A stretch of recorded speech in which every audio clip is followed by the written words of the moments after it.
ស្នេហ៍មានពិតធ្លាប់ជឿពាក្យសន្យារបស់គេតែចុងក្រោយអ្វីដែលបានគឺទឹកភ្នែកនិងការខកចិត្តខំស្រឡាញ់ដោយបេះដូងស្មោះខំថ្នាក់ថ្នមមិនឲ្យគេខូចចិត្តតែគេបែរជាផ្លាស់ប្ដូរទុកឲ្យខ្ញុំឈឺចាប់តែម្នាក់ឯង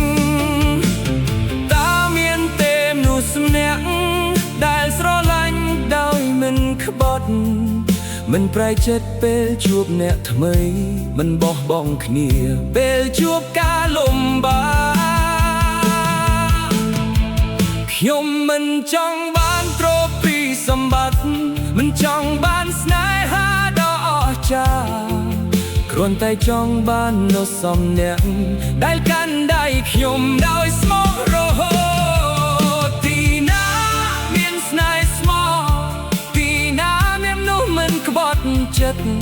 ខ្ញុំស្វែងរកអស់ផ្លូវជីវិតតែមិនទាន់ឃើញមនុស្សដែលខ្ញុំប្រាថ្នាពីណាមានស្នេហ៍ស្មោះបើមានសូមនាំគេមកឲ្យខ្ញុំលែងចង់យំដោយសារស្នេហាចង់បានតែមនុស្សម្នាក់ដែលស្រឡាញ់ខ្ញុំមិនប្រែ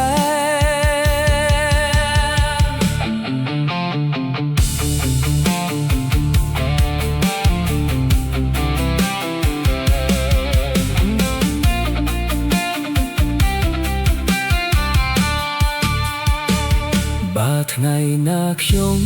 បានជួបមនុស្សដែលមានបេះដូងស្មោះខ្ញុំនឹងថែគេឲ្យល្អដោយដែលខ្ញុំធ្លាប់ប្រាថ្នា